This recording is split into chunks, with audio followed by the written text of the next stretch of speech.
9 p.m. Eastern on C-SPAN 2. Now to Abu Ghraib prison, the site where some U.S. MPs abused Iraqi prisoners. Defense Secretary Rumsfeld visited the facility earlier today and spoke with troops and reporters. This is 15 Minutes.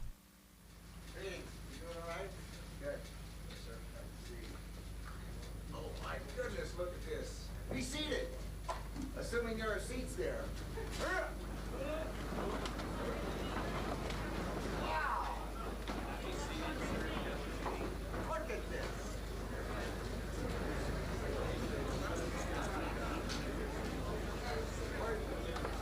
Right here on my left, your right is General Dick Myers, the chairman of the Joint Chiefs of Staff and one whale of a patriot.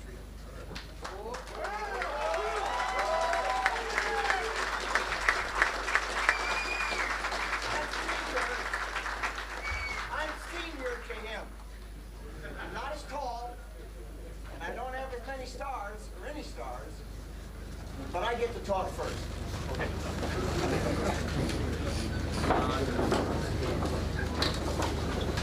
First, I hope that Dickens, they didn't make you come here, but it was voluntary. All right. I tell you, Dick Myers, General Myers, and I, can you hear me back there? We have for you, sir.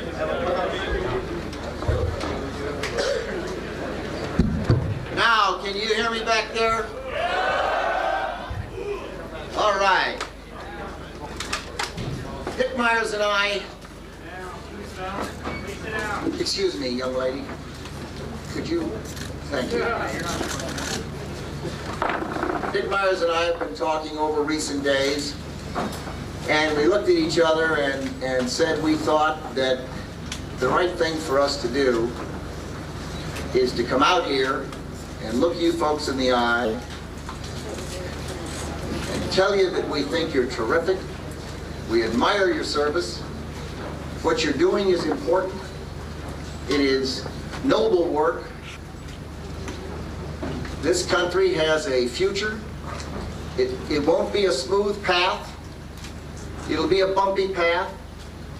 But I have every confidence that Iraq, with its intelligent people, industrious people, its resources, the water you see flying over here, the oil, has every opportunity in the world to be an engine and an energy source here in this region for good.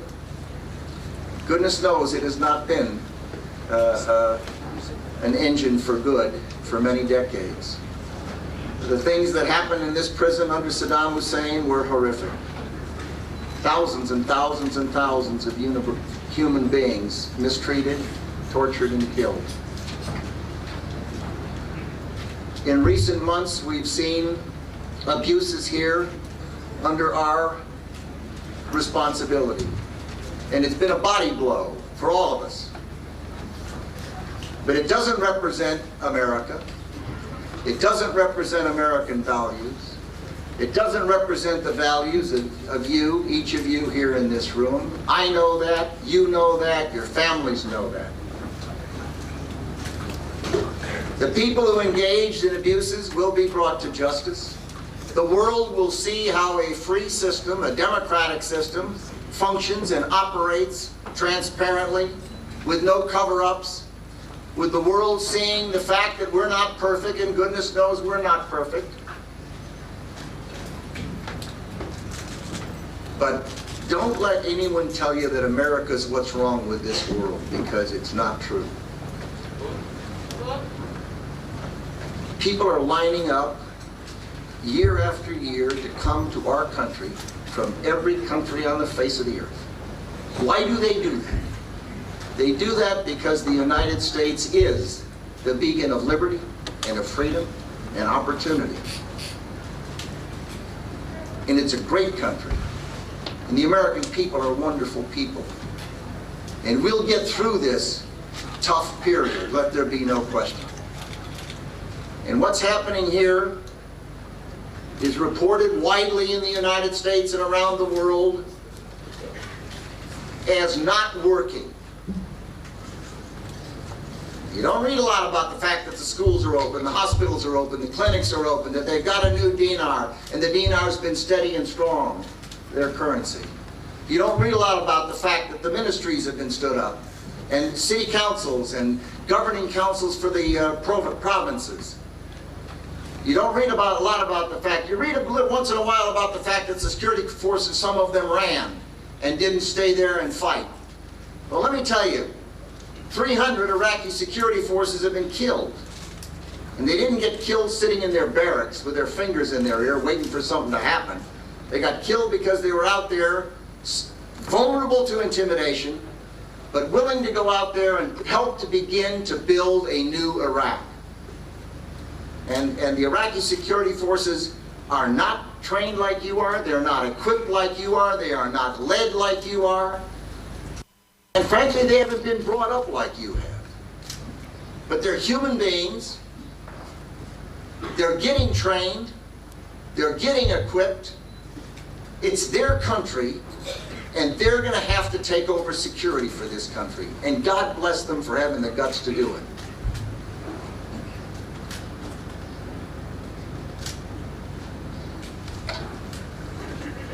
Now it is your high privilege and my pleasure to hear from my good friend General Dick Myers. He is a great guy.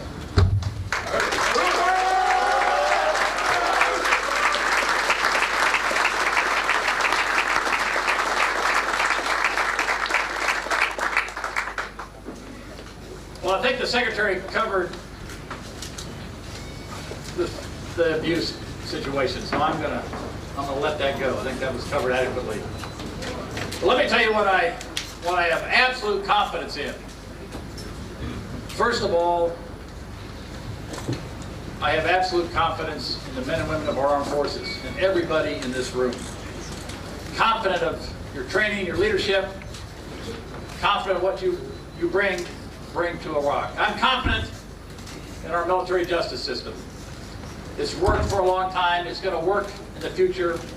Those who have perpetrated crimes will be dealt with, and I'm convinced in a way that will make Americans proud, us proud, and the armed forces, Iraqis proud, that we can deal with these issues, the region proud for that matter. I am very confident in your chain of command. Let me talk about it going down.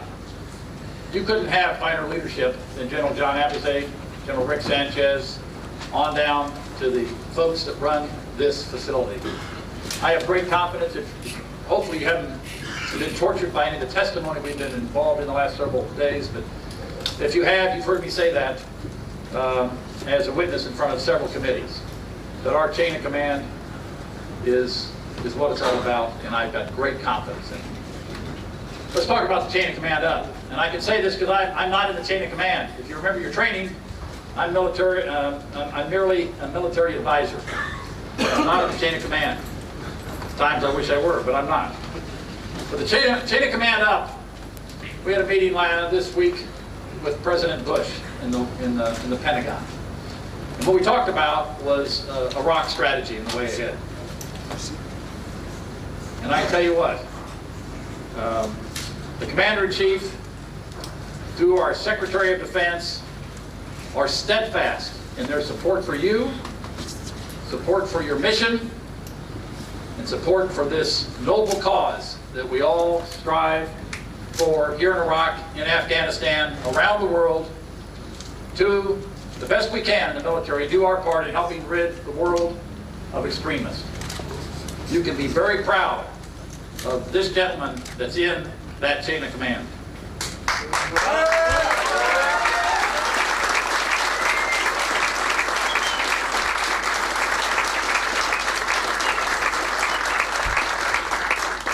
I'm also confident that millions upon millions upon millions of Americans are proud of what you're doing.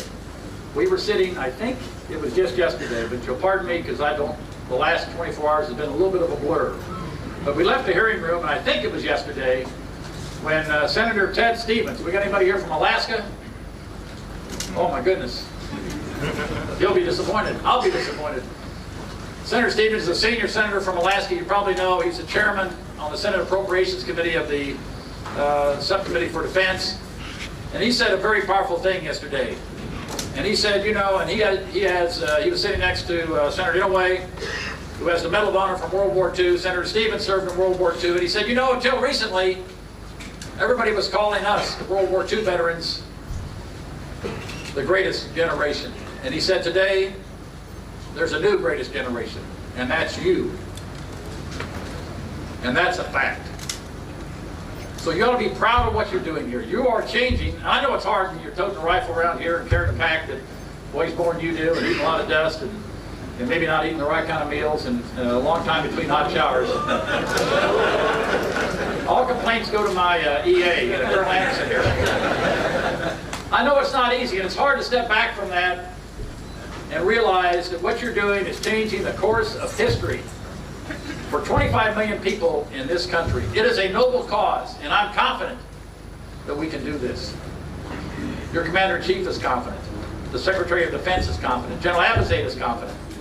And you ought to be confident, too. And we all do our part. We all do our part, no matter what our part is, no matter how trivial you think your part is, it's extremely important. So, thank you for what you do. Thank you for your service. Thank your families for their service too. They serve just like you do. And if it's typical, and I imagine everybody in this room has a story, if you got a family back home, what could go wrong did go wrong the day you left. And it just happens that way. And you're not there to shore them up and to provide support and do the things you normally do.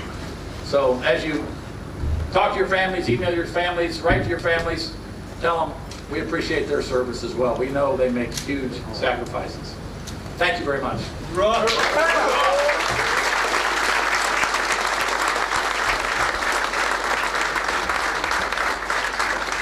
Let me say one last thing. I don't think it will come as any great surprise to you that I've stopped reading newspapers. You've got to keep your sanity somehow. But if you read what's being written in editorials and in like politicians saying things, I've started reading a history book on Ulysses S. Grant. And how many from Illinois here? Hey, now you're talking. That's where I'm from. And there's a lot of differences between the Civil War and the war here in Iraq and what's taking place. But there are similarities in this sense. We look back on the Civil War as a thing that happened in history, and it ended, and our country was united, and we went on. And it was a good thing. But you read that book, and what you read is not emails, not digital pictures, not video clips, but what you read are diaries and letters home. You see the columns from newspapers and the comments of politicians and the criticisms and the concerns and the anger and how vigorous that debate was, and the recurring question when they were losing 1,000, 1,500, 2,000 casualties in 1 or 2 or 3 days in a battle. Think of that. And the questions, is it worth it? Asking that question, is it worth it? And those veterans looked back and knew it was worth it. And you're going to look back and know it's worth it. Thank you.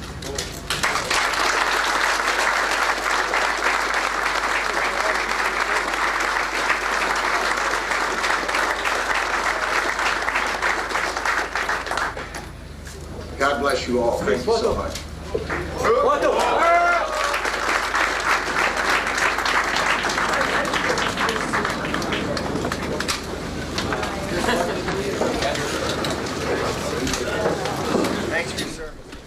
Coming up on C-SPAN, Lieutenant General Ricardo Sanchez talks to reporters after meeting with Secretary Rumsfeld. Then we'll go to a town hall meeting the Secretary held with U.S. troops in Baghdad. and later, a hearing on the Pentagon's request for additional funds for Iraq.